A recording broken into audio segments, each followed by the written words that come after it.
And my question relates to what role does the intellect have? Because I've been practicing what you teach every morning, and my brain is ready to jump in and solve the problem the way I used to solve the problem, which was with my intellectual ability. So my brain wants to figure out what happened and then come up with a plan for solving the problem. Your brain or your intellect is your focusing mechanism, so it's important. Okay. But if you will, rather than trying to solve a problem which keeps the problem active, if you'll look for a solution. And it takes a little bit of feeling to realize that the vibrational properties of the problem and the solution are very different.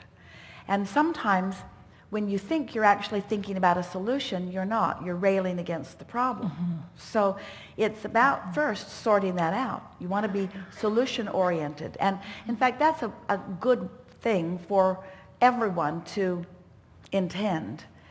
And it's easy to do. It comes up several times in every day. Rather than feeling the need to identify the problem, to articulate the problem, to catalog the problem, and you said to even figure out how the problem got there. Yes. Because that's all not helping. Problem-oriented. That's all resistance-inducing. That's all slowing it down. That's all muddying the waters. That's all obscuring the path. That's all confusing the intellect. So the way your intellect becomes more clear is by not introducing so many details that just bog it down, by starting in more general places. And then sometimes all of you have had the experience of some condition that had your attention and got worse, and had your attention and got worse, and had your attention and got worse. Then you got distracted. Usually those conditions weren't very severe. They weren't life-threatening. They weren't something that you were giving, that you felt fear around, but they were conditions that were annoying. And then when something else got your attention, suddenly you realize that that condition had disappeared by lack of airplay. Everything unwanted would disappear by lack of airplay. But you got to understand when you're given it what you're doing. In other words, the universe doesn't hear what you say. The universe hears what you mean. So it doesn't matter if you put a fake smile on your face and use words that sound better to those who are listening in. It's what you mean that the universe is responding to. So you have to find some way of de-emphasizing vulnerability while you emphasize your feeling of invincibility, your feeling of autonomy, your feeling of sure-footedness, your feeling of getting what you want. So we can shout at you all day, every day, and we do. We like doing it. You can have anything you want. You can be or do or have anything you want. You create your own reality. But then we have to add the words. But you got to figure out how you're doing that. You got to start noticing what you've been thinking and feeling and what's coming. And then if what's coming doesn't please you, then you got to start thinking and feeling different. And we don't know anybody who can stop thinking about something because you're thinking about the thing that you're not going to think about. There's no exclusion. So what you want to do is start thinking about something that feels better. But what trips you up is that when you try to think about something that feels better when something that you don't want is what's really active, you're too much on the subject. So when you've got something you don't want, you say, okay, I'll think about its opposite. We say, not likely. Not likely. There's too much momentum going. But you could think about something else that you want, something else that's pleasing, that's not on the subject. Here are strong words. When you no longer do that thing you do that keeps you from being where you want to be, you'll be where you want to be. When you stop doing that thing, now that sounds negatively oriented, but you can't keep offering a vibration that has caused the creation of something without continue. In other words, got to stop doing that. How do you stop doing that? By starting to do something else. And by doing it first thing in the morning when it's not so likely that it's going to call you to where it is. You've got your best chance of finding a new feeling in the morning before the old feeling got revved up again. Because the old feeling went to sleep when you did. Don't wake it up. And sometimes a sensation, something wakes it up, a reminder from someone. But just do your best to let it sleep as long as it will. It's like that teenager. Let the teenager sleep.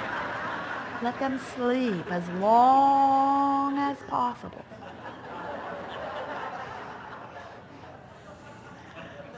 Helpful? So it's the type of thoughts that I'm having about it, solution-oriented, as opposed to beating it over and over. But hear us. Even the most well-intentioned person looking for the best solution-oriented thought about an existing problem is more likely to activate the problem than the solution because it already has momentum. So you're going to start on another subject or start on a non-subject. Okay. You don't mean to do it, but you pick up that stick. Every subject's two subjects, wanted and absence of wanted. And when you pick it up, you think you're talking about that end, but you're talking about the most practiced place that you are. So what you want to do is pick up a stick meaning another subject that doesn't have that strong, polarized, unwanted end to it. Something that the universe can begin demonstrating to you. Our favorite story is about this. We were talking to a resistant person one day. You're not resistant. A resistant person one day who wasn't having any of what we were saying. I was on the telephone. Esther was still doing consultations many years ago. And so we wanted to distract her. She just wanted to talk about her problems, and she wanted us to speak clearly her solution. But even though we were doing that, she could not hear that. She argued with every solution we offered because her reality was so vivid. She was where she was. And she felt like she needed us to understand where she was before she could be someplace else. And so our solutions seemed nonsensical to her because she couldn't perceive past her own beliefs. And her own beliefs were completely based upon what she was living. So she couldn't get there from there. So we knew that distracting her was the only possibility of her moving any energy at all. So we said, let's talk about some other things. Like what? Let's talk about some things that you don't usually talk about. Why? Well, because if we talk about some things that you don't usually talk about, we have a better possibility of moving some energy. Like what? Well, like blue glass and butterflies and feathers. And she was just annoyed. I have issues that I would like to sort out with you. I do not want to talk about blue glass and butterflies and feathers. Come on. And we said, there are a lot of different kinds of blue glass.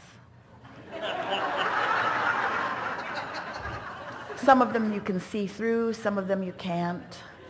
Some of them are textures, all kinds of different colors. I do not want to talk about blue glass. Butterflies. Butterflies are so wonderful. They're just about everywhere. They move. Their migration patterns are fascinating. Their patterns. Feathers. Feathers are very helpful. They come on all colors, on all kinds of birds. Click.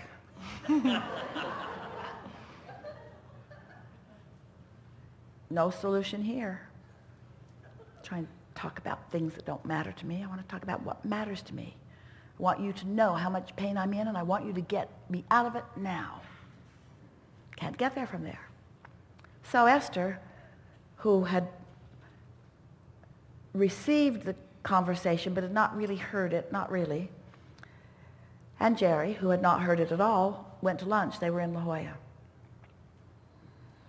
Went to George's for lunch. And on their way, they parked the car at the La Valencia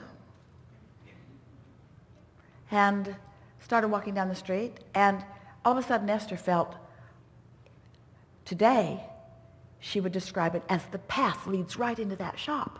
We must go there. Nothing can stop me from going in there, not even you, Jerry. So he followed her in. She went in to the back wall. And on the back wall in the shop, blue glass. a wall of blue glass, unlike anything that she'd ever seen. Every color, every texture, all kinds of beautiful things. Esther wasn't interested in blue glass, neither was Jerry, and Esther did not even make the association. Yeah, let's go eat. So off they went. They had lunch, and after lunch, they had already planned to go down to the cove where the rocks are, and favorite place on the planet. And so they're walking across the lawn, and a flurry of butterflies so intense they had to stop talking, which was not usual for them. They had to stop talking to keep from eating butterflies. So many butterflies just sort of made their way through them. Jerry liked to call them flutterbys. Flutterbys, look at the flutterbys. So now they're out of the clear. The butterflies fluttered by, and a little boy comes running across the lawn, looking at Esther like he knew her. Esther's looking at him. She can see he's intent on her. She does not know him. He comes up to her and hands her a feather. And then she realized that within a couple of hours from being stimulated to these three subjects that held no resistance, that had been activated just long enough that the universe could produce them, there they were. And so it's a good game to play. Find subjects that you know you don't hold resistance on and focus upon them and let the universe thrill you over and over and over again. You will be distracted from anything that is troubling you while you are thrilled with the power of the universe and